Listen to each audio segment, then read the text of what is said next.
Just for completion's sake, I'm gonna watch the co-ops tapes, or listen rather.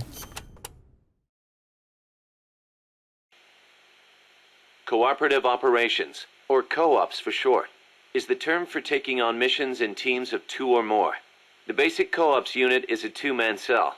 Even a single teammate is great to have in enemy territory. And there are actually quite a few things you can't do by yourself. You can help each other climb walls, divide up mission roles. On the other hand, if one of you is spotted, the other one's screwed too. And it's kind of tough for 2 people to hide in one small space. Good point. But what's more important than anything is how close you are to your comrades. Well said. Working as a 2-man cell can make the mission easier or harder, depending on how well you work together. It's also good to note that if you've got a clear, specific objective, it can be to your advantage to use an even bigger team. That said, teams of 3 or more run a much greater risk of being spotted. Yeah. In a sneaking mission, the fewer people you have, the easier it is to get around.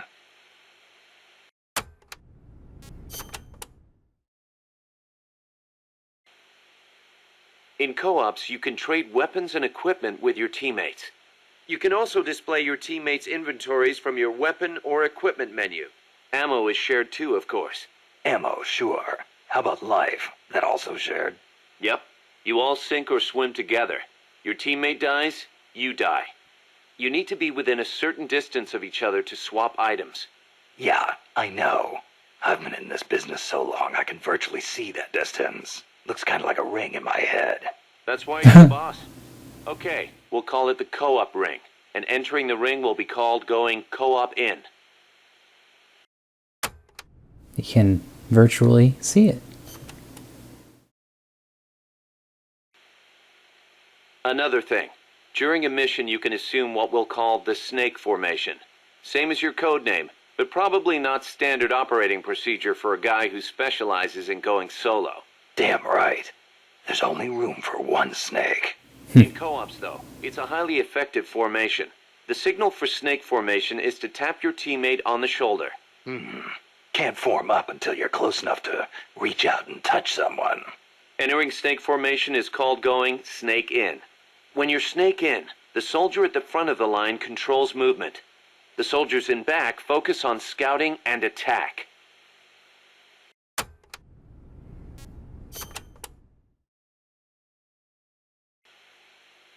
Just because your heart stops doesn't mean you're dead immediately. Right. The heart just circulates blood through the body, but stopping it does cut oxygen supply to the brain. You'll be dead soon after. Which is why we have CPR. Let's say your heart does stop. If someone performs CPR before your brain cells die, you can recover. In co-ops, when the life gauge drops to 0, it means you're in a near-death state. You won't be able to move or anything else. Performing CPR on near-death teammates can bring them back into action. Of course, performing CPR in the middle of battle isn't exactly safe. You're leaving yourself exposed. Even so, in co-ops, you and your teammates are all in the same boat. Don't think you can get away with leaving one of them behind. I wouldn't think of it. And I'd expect them to do the same for me. If you let all your teammates die during a mission, there'll be nobody left to save you. And then, it's game over. Literally.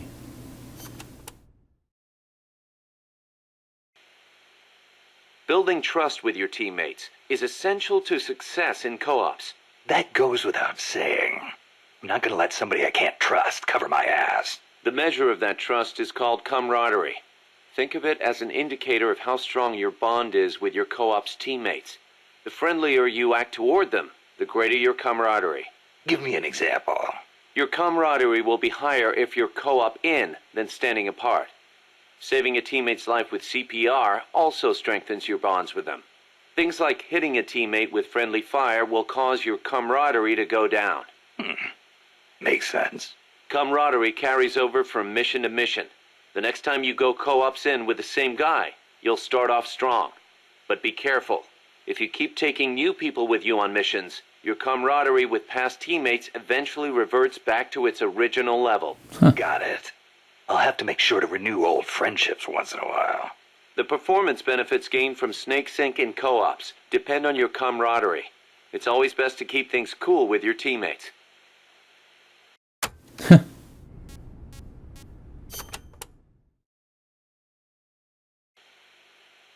Stand still when you're snake in, and you and your teammates will start to get in sync.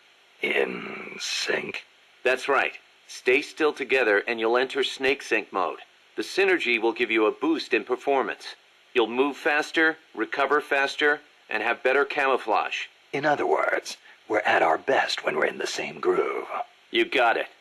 If you've got a big task ahead, can't hurt to take some time to get in sync. Like I said before, the benefits you get from snake sync depend on your camaraderie. I hear ya. It's a lot easier knowing you've got someone you know and trust covering your back.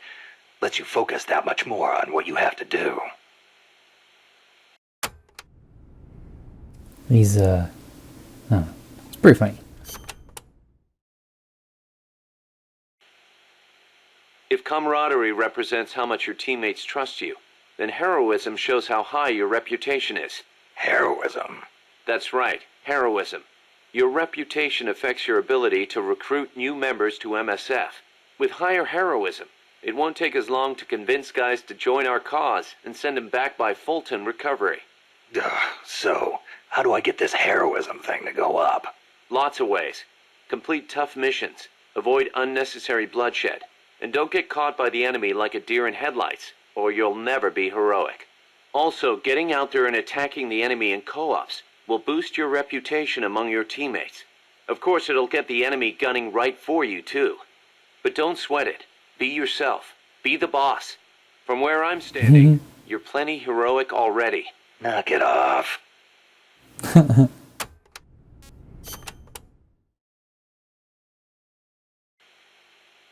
Seems the R&D team's been busy working on co-ops only weapons. Co-ops only? Like a gun with extreme firepower, but only when 2 people fire it at once. I hear it's still in the concept stage. I know some rocket launchers need 2 people to operate, but a co-op's only weapon. Hey, if they come up with something good, you'll have that much more reason to go co-ops. Why don't you check in and see how they're doing every once in a while?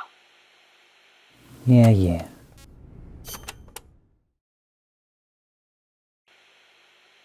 In co-ops, maintaining close communications with your teammates is crucial. Absolutely. Losing track of each other on the battlefield is a good way for a unit to get itself wiped out. Enemy positions, orders, distress calls. When communication breaks down, you get picked off one by one. Now about co-ops comms. Co-ops comms? It's a radio system for communicating with co-ops teammates. First press the start button to open the menu, then select co-ops comms. After that, press one button to choose a category, then another button to select the actual message. So basically you use different combinations of 2 buttons to send different messages. Easy enough. You can set which messages go with which buttons during mission prep. Sounds like it's going to be a pain to send messages until I get used to it. Then why don't you assign co-ops comms to the back button? That should make things a little quicker and easier. Just go to back button under options. I'll give it a try.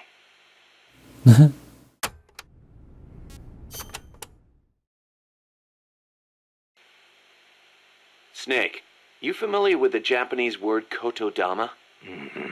Kotodama. Unfortunately, there's no direct equivalent in English. But to keep it simple, let's call it a sort of battle cry.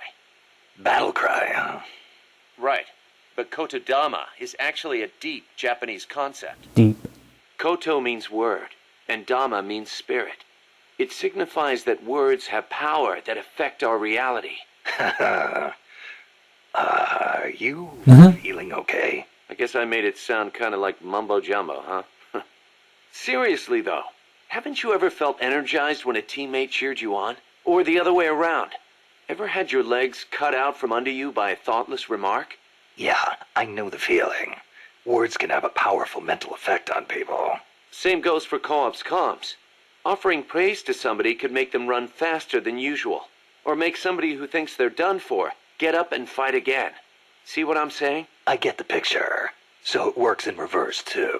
The powers of words are many and varied. Try using them for yourself. Snake has that laugh for Miller. I guess I'll throw in the enemy types for good measure. Amanda and her crew tell me they've managed to identify several different categories of mercenaries employed by the CIA. Give me a rundown. Sounds like info I could use. No problem. I'll go through them in order.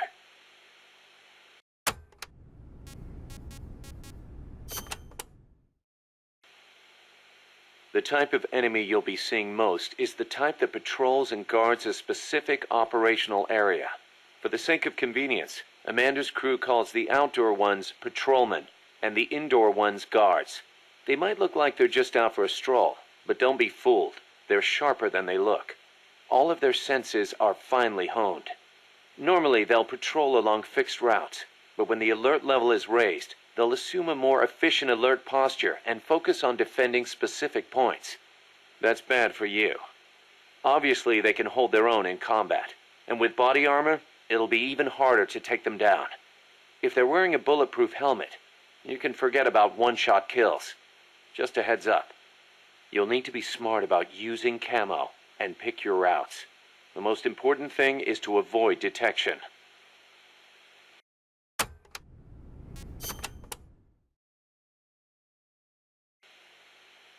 When the enemy spots you and goes on alert, they may call in a backup strike team. These assault teams are heavily armed, well-trained, and highly dangerous. Amanda's crew calls them commandos. Unlike the patrolmen, these guys will actively, relentlessly track and hunt you down like hounds. Hounds to hunt a former foxhound. Bring it on. They won't give up easily even if they lose sight of you. They'll clear out any likely hiding places they come across. So don't get too comfy in one spot, or you might get caught again. Keep your eyes fixed on them and what they're doing. Also, be aware that commando gear includes body armor, so don't think you can deal with them by going in guns blazing. All I've got to do is find an exposed weak point, and... Exactly.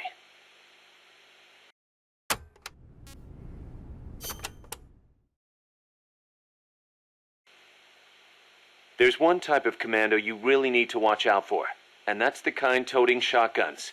They can take a few hits and still keep charging you. And believe me, you don't want them closing in between those shotgun blasts. When they start charging, you need to stop them immediately. Use something with serious stopping power.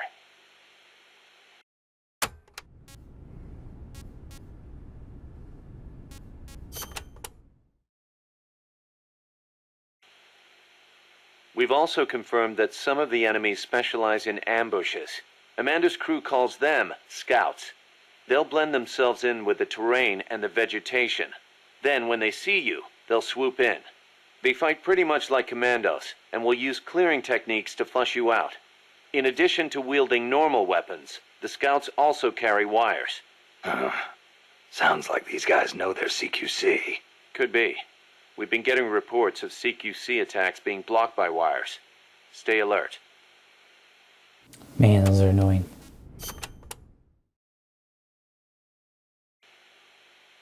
Scouts are outfitted with camouflage to help them hide.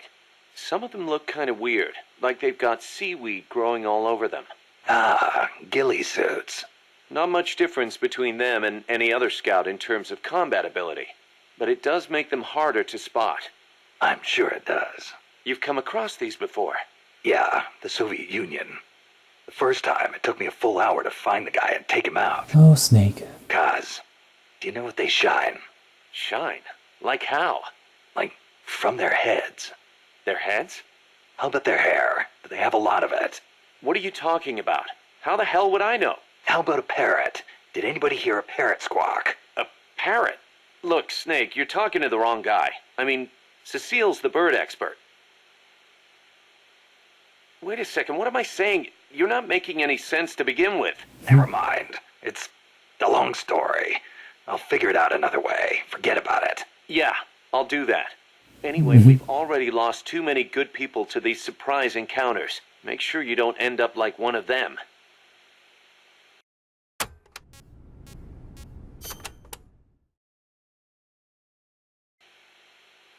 There are areas out there where enemy soldiers are deployed in multiple layers for extra coverage. More than a few of those will be attacking you from a distance. rooftops, and far-off vantage points. Try not to get too distracted by nearby enemies, because you could be leaving yourself wide open to longer-range attacks. I'll be careful.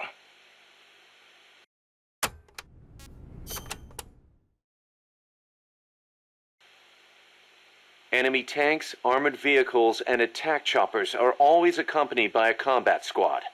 The soldiers aren't particularly tough on their own. What makes them formidable is how well they work together as a team. As if you didn't have enough to worry about with a machine. Good. I like a challenge. Yeah, we'll see how you feel when you actually have to face them in battle. Snake, whatever you do, don't let them surround you. The last thing you need is to get pushed into the vehicle's kill zone. And pay attention to what your enemies say to each other. You can improve your chances by figuring out what they're planning and using it to preempt their movements. You don't always have to go toe-to-toe to win a fight. Think like a gorilla. Got it. God, those guys are annoying.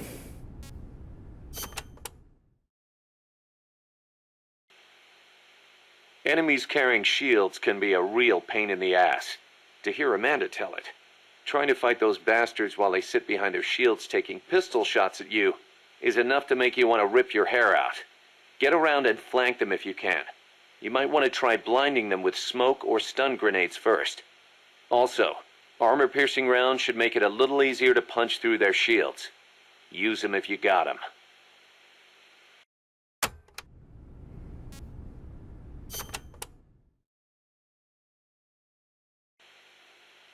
We know there are variations in the kinds of gear patrolmen and commandos wear, especially the body armor.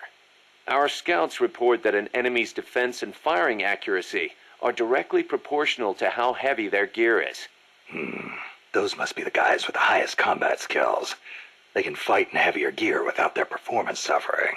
Supposedly it's pretty easy to tell the difference in gear just by looking.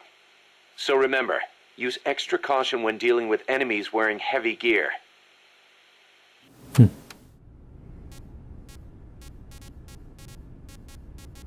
And that's it for Miller.